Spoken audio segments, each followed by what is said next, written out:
നമസ്കാരം, ഞാൻ ഡോക്ടർ അഞ്ജലി. നമ്മുടെ ശരീരത്തിൽ എന്തെങ്കിലും രോഗങ്ങൾ വരുന്നതിന് മുന്നേ ആയിട്ട് ശരീരം മുൻകൂട്ടി കുറച്ച് ലക്ഷണങ്ങളൊക്കെ കാണിച്ചു തരാറുണ്ടല്ലേ? അപ്പൊ ഇന്നത്തെ ഒരു വീഡിയോയിൽ ഞാൻ അത്തരത്തില് നമ്മുടെ ശരീരം കാണിച്ചു തരുന്ന കുറച്ച് ലക്ഷണങ്ങളാണ് ഇവിടെ പറയാനായിട്ട് പോകുന്നത്. അപ്പൊ നിങ്ങൾ നോക്കുക, നിങ്ങളുടെ ശരീരത്തിൽ ഇവിടെ പറയുന്ന എന്തെങ്കിലും ലക്ഷണങ്ങൾ ഉണ്ടോ എന്നുള്ളൊരു കാര്യം. അഥവാ നിങ്ങൾക്ക് അങ്ങനെ എന്തെങ്കിലും ഫീൽ ചെയ്യുന്നുണ്ടെങ്കിൽ എന്തായാലും ഒരു ഡോക്ടറെ കൺസൾട്ട് ചെയ്ത് അതിനനുസരിച്ചുള്ള ഒരു പ്രോപ്പർ ആയിട്ടുള്ള ഇൻവെസ്റ്റിഗേഷൻ ചെയ്യാനും കൂടി നിങ്ങൾ ശ്രദ്ധിക്കണം. അപ്പോൾ എന്തൊക്കെയാണ് ലക്ഷണങ്ങൾ എന്ന് നമുക്ക് നോക്കാം. അപ്പൊ ആദ്യത്തെ ഒരു ലക്ഷണമാണ് പുരികത്തിന്റെ കട്ടി നന്നായിട്ട് കുറഞ്ഞു വരിക. നിങ്ങൾ നോട്ടീസ് ചെയ്യാണ് പുരികം നന്നായിട്ട് കൊഴിഞ്ഞു പോകുന്നത് പോലെ അല്ലെങ്കിൽ കട്ടി നന്നായിട്ട് കുറഞ്ഞു വരുന്നത് പോലെയൊക്കെ തോന്നുകയാണെങ്കിൽ ഇത് പല സമയങ്ങളിലും ഹൈപ്പോ തൈറോയിഡിസം കണ്ടീഷൻ കൊണ്ടുമാകാം, ശരീരത്തിൽ ഉണ്ടാകുന്ന ഹോർമോൺസിന്റെ ഇംബാലൻസ് കൊണ്ട്. എന്നാൽ നിങ്ങളുടെ ശരീരത്തിൽ ഇപ്പൊ തലയിൽ ഇപ്പൊ താരന്റെ പ്രശ്നങ്ങൾ ഉണ്ട്, അല്ലെങ്കിൽ എന്തെങ്കിലും സ്കിൻ റിലേറ്റഡ് ആയിട്ടുള്ള പ്രശ്നങ്ങൾ, അലോപീഷ്യ പോലെയുള്ള കാര്യങ്ങൾ, സോറിയാസിസ് പോലെയുള്ള കാര്യങ്ങൾ, ഇത്തരം കണ്ടീഷൻസ് കൊണ്ടും പുരികത്തിന്റെ കട്ടി കുറഞ്ഞു വരാറുണ്ട്. പക്ഷെ ഈ പ്രശ്നങ്ങളൊന്നും നിങ്ങൾക്ക് ഇല്ല, എന്നാൽ നിങ്ങളുടെ കട്ടി നന്നായിട്ട് കുറഞ്ഞു കുറഞ്ഞു വരുന്നത് പോലെ തോന്നുകയാണെങ്കിൽ തീർച്ചയായിട്ടും ഒന്ന് തൈറോയിഡ് ചെക്ക് ചെയ്യുന്നത് വളരെയധികം നല്ലതായിരിക്കും. തൈറോയിഡ് ചെക്കിങ്ങിന്റെ കൂടെ നിങ്ങൾ ഈ ലക്ഷണങ്ങൾ ഉണ്ടോന്നും കൂടി നിങ്ങൾ നോക്കുക.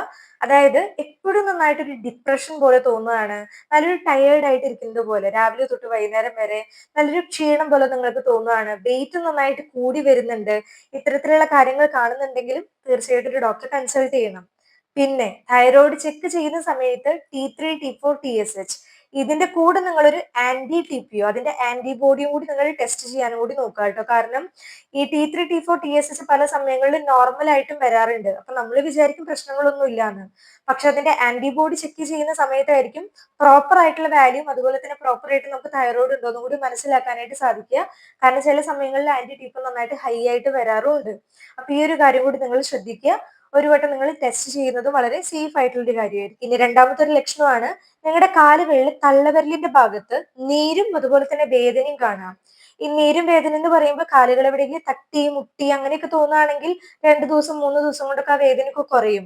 പക്ഷെ ഈ ഒരു നീരും ഈ ഒരു വേദനയും നിങ്ങൾക്ക് കണ്ടിന്യൂസ് ആയിട്ട് വന്നുകൊണ്ടിരിക്കുകയാണ്, അത് കൂടി കൂടി വരികയാണെങ്കിൽ പലപ്പോഴും അതൊരു സോറിയാറ്റിക് ആർത്രൈറ്റിസ്, റുമറ്റോയിഡ് ആർത്രൈറ്റിസ് അല്ലെങ്കിൽ എന്തെങ്കിലും ഗൗട്ട് ആർത്രൈറ്റിസ്, അതായത് യൂറിക് ആസിഡ് പോലെയുള്ള കണ്ടീഷൻസ് കൊണ്ടും ഉണ്ടാകാനുള്ള സാധ്യതയുണ്ട്. അപ്പൊ വേദനയും നീരൊക്കെ കൂടി വരികയാണെങ്കിൽ തീർച്ചയായിട്ടും ഒരു ഡോക്ടറെ കൺസൾട്ട് ചെയ്യാനും കൂടി നമ്മൾ ശ്രദ്ധിക്കണം. ഇനി മൂന്നാമത്തെ ഒരു കണ്ടീഷനാണ് വിശപ്പ് നന്നായിട്ട് കുറഞ്ഞു വരിക. ഈ വിശപ്പ് കുറയാന്ന് പറയുമ്പോൾ തടി കുറയ്ക്കാൻ ആഗ്രഹിക്കുന്നവർക്കൊക്കെ വളരെ സേഫ് ആയിട്ടുള്ള ഒരു കാര്യം തന്നെയാണ് കേട്ടോ. പക്ഷെ ഒരു മെഡിക്കൽ കണ്ടീഷൻ രൂപത്തിൽ നമ്മൾ എടുക്കുകയാണെങ്കിൽ പല കാരണങ്ങൾ കൊണ്ട് ഈ വിശപ്പ് നന്നായിട്ട് കുറഞ്ഞു വരും. ഒന്നാമത്തെ ഒരു കാര്യമാണ് എന്തെങ്കിലും മെറ്റബോളിക് റിലേറ്റഡ് ആയിട്ടുള്ള പ്രശ്നങ്ങൾ ഫേസ് ചെയ്യുകയാണെങ്കിൽ അവരിലും ഈ വിശപ്പ് കുറഞ്ഞു വരാറുണ്ട്. രണ്ടാമതായിട്ട് പാരമ്പര്യമായിട്ടും എന്ത് തന്നെ കൊടുത്താലും വിശപ്പില്ല, കഴിക്കാൻ തോന്നുന്നില്ല എന്ന് പറയുന്ന പാരമ്പര്യമായിട്ട് കിട്ടുന്നവരും ഉണ്ട്. എന്നാൽ മൂന്നാമതായിട്ട് വിശപ്പില്ലായ്മയുടെ കൂടെ ആസിഡ് നന്നായിട്ട് മുകളിലേക്ക് വരുന്നുണ്ട്. ആസിഡ് റിഫ്ലക്സ് പോലെ തോന്നുകയാണെങ്കിൽ അത് പലതരം ഗ്യാസ്ട്രോ ഈസോഫീഗൽ റിഫ്ലക്സ് ഡിസീസ്, അത്തരം കണ്ടീഷൻസിലും കണ്ടുവരാം. എന്നാൽ ഈ വിശപ്പില്ലായ്മയുടെ കൂടെ നിങ്ങൾക്ക് തടി നന്നായിട്ട് കുറഞ്ഞു വരികയാണെങ്കിൽ പലതരത്തിലും ക്യാൻസറിന്റെ പല ലക്ഷണങ്ങൾ കൊണ്ടും അല്ലെങ്കിൽ ലിവറിൽ എന്തെങ്കിലും damage, liver diseases, liver cirrhosis, ഇത്തരത്തിലുള്ള കണ്ടീഷൻസിലും വിശപ്പില്ലായ്മ കണ്ടുവരുന്നതാണ്.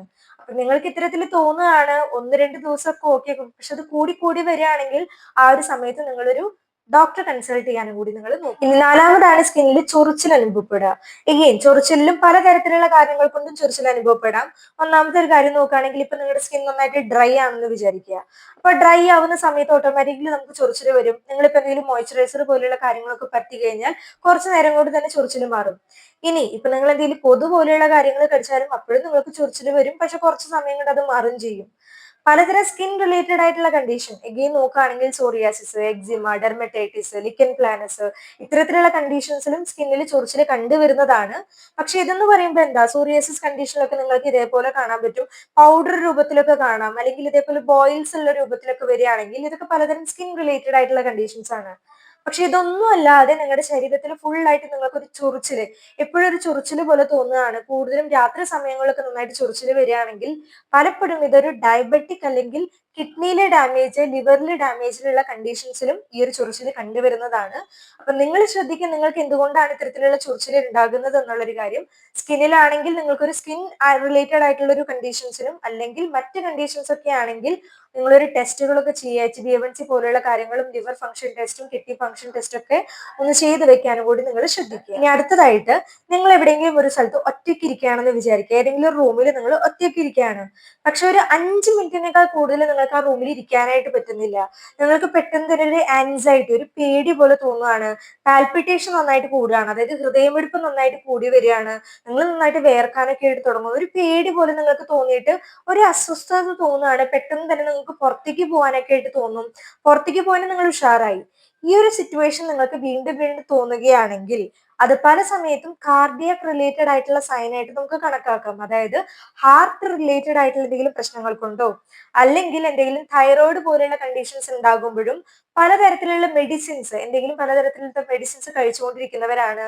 അത്തരം പ്രശ്നങ്ങൾ കൊണ്ടും ഇതല്ലാതെ കൂടുതൽ കഫീൻ കാര്യങ്ങൾ കഴിച്ചു വരുന്നവരാണ്, അതായത് ചായ കാപ്പിയൊക്കെ കൂടുതലായിട്ട് കഴിച്ചു വരുന്നവരിലും ഇത്തരത്തിലുള്ള ലക്ഷണങ്ങൾ കണ്ടുവരാം. എന്നാൽ ഈ ഒരു പാൽപിറ്റേഷൻ നന്നായിട്ട് കൂടി വരുന്നുണ്ടെങ്കിൽ തീർച്ചയായിട്ടും ഒരു ഡോക്ടറെ നിങ്ങൾ കൺസൾട്ട് ചെയ്തിട്ട് ഈ ഒരു പ്രശ്നം നിങ്ങൾ അവരോട് പറയാനായിട്ട് നോക്കുക. ഇതിനനുസരിച്ചുള്ള എല്ലാ ഇൻവെസ്റ്റിഗേഷൻസും പ്രോപ്പർ ആയിട്ടുള്ള സമയത്ത് നിങ്ങൾ ചെയ്യാൻ കൂടി നിങ്ങൾ അവസാനമായിട്ടുള്ള ഒരു കണ്ടീഷനാണ് ക്ലബിംഗ് എന്ന് പറയുന്നത്. അതായത് നിങ്ങളുടെ നഖത്തിൽ ഇത്തരത്തിലൊരു ആർച്ച് രൂപത്തില്, ശരിക്കും നമ്മളൊരു സ്പൂൺ ഇങ്ങനെ കമത്തി വെക്കുമ്പോൾ ഒരു ആർച്ച് രൂപത്തിൽ കിട്ടില്ലേ, ഇത്തരത്തിലൊരു കണ്ടീഷൻ നിങ്ങളുടെ നഖത്തിൽ കണ്ടുവരികയാണെങ്കിൽ ഇത് നമുക്ക് മുൻകൂട്ടി കാണിച്ചു തരുന്ന ഒരു സീരിയസ് ഹെൽത്ത് കൺസേൺ ആയിട്ട് പറയാനായിട്ട് പറ്റും കേട്ടോ. അതായത് എന്തെങ്കിലും ഹാർട്ടിൽ എന്തെങ്കിലും പ്രശ്നങ്ങൾ, ലങ്സിൽ എന്തെങ്കിലും പ്രശ്നങ്ങൾ, ക്യാൻസർ പോലെയുള്ള കാര്യങ്ങൾ, തൈറോയിഡ് റിലേറ്റഡ് ആയിട്ടുള്ള കാര്യങ്ങൾ, ഇത്തരത്തിലുള്ള പല കാരണങ്ങളും നമുക്ക് മുൻകൂട്ടി കാണിച്ചു തരുന്ന ഒരു ലക്ഷണമാണ്. ശരിക്കും പറഞ്ഞത് ഒരു വേദന ഉണ്ടാക്കുക, പെയിൻഫുൾ ആയിട്ടുള്ള ഒരു കണ്ടീഷൻ ഒന്നും അല്ല. പക്ഷെ ഇങ്ങനെ നിങ്ങളുടെ നഖത്തിൽ ഉണ്ട് എന്നുണ്ടെങ്കിൽ, നിങ്ങൾക്ക് യാതൊരു പ്രശ്നങ്ങളൊന്നും ഇല്ല എന്നുണ്ടെങ്കിലും നിങ്ങളൊരു മന്ത്ലി ഇൻവെസ്റ്റിഗേഷൻസ് ഒക്കെ ചെയ്തുകൊണ്ടിരിക്കുക. അതായത് വർഷത്തിൽ ഒരു വട്ടം അല്ലെങ്കിൽ മാസത്തിൽ ഒരു വട്ടമൊക്കെ ആയിട്ട് നിങ്ങളുടെ ഹെൽത്ത് ചെക്കപ്പ് ഒക്കെ ചെയ്ത് നിങ്ങളുടെ ബോഡീനെ മെയിൻറ്റെയിൻ ചെയ്ത് വെക്കാനായിട്ട് നോക്കുക. കാരണം പലപ്പോഴും ഇതൊരു ഇത്തരത്തിലുള്ള കണ്ടീഷൻ ആയിട്ട് നമുക്ക് കണക്കാക്കാനായിട്ട് പറ്റും. അപ്പൊ ഞാനിവിടെ ഈ പറഞ്ഞിട്ടുള്ള ഓരോ ലക്ഷണങ്ങളും നിങ്ങളെ പേടിപ്പിക്കാൻ വേണ്ടി പറഞ്ഞതല്ല കേട്ടോ. പല സമയത്തും ആളുകൾ തെറ്റ് ചെയ്യുന്നത് എവിടെയാണ്, ഇത്തരത്തിലുള്ള ലക്ഷണങ്ങൾ കണ്ടാലും അവർ ഇഗ്നോർ ചെയ്യും. ആ കുഴപ്പമൊന്നുമില്ല, മാറ്റി വെച്ച് എന്നിട്ട് അത് സീരിയസ് ആയിട്ടുള്ള കണ്ടീഷൻസിലേക്ക് മാറുന്നവരും ഉണ്ട്. അപ്പൊ നിങ്ങൾ ആ തെറ്റ് ചെയ്യാതിരിക്കുക. ലക്ഷണങ്ങൾ കണ്ടു കഴിഞ്ഞാൽ, ഇത്തരത്തിലുള്ള ലക്ഷണങ്ങൾ ഉണ്ട് എന്നുണ്ടെങ്കിൽ ഒരു ഡോക്ടറെ കൺസൾട്ട് ചെയ്യുക, പ്രോപ്പർ ആയിട്ട് ഇൻവെസ്റ്റിഗേഷൻസ് ചെയ്യുക, അതിനനുസരിച്ചുള്ള പ്രോപ്പർ ആയിട്ടുള്ള ട്രീറ്റ്മെന്റും ലൈഫ് സ്റ്റൈലും കാര്യങ്ങളൊക്കെ മെയിൻറ്റെയിൻ ചെയ്ത് കഴിഞ്ഞാൽ മാറ്റാവുന്ന കാര്യങ്ങളേ ഉള്ളൂ. അപ്പൊ അതെല്ലാം ചെയ്ത് ബോഡീനെ സേഫ് ആക്കി ഹെൽത്തി ആക്കി വെക്കുക.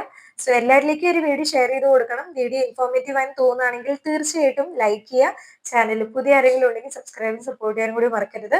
സോ മറ്റൊരു വീഡിയോയിൽ വീണ്ടും കാണുന്നത് വരെ നന്ദി, നമസ്കാരം.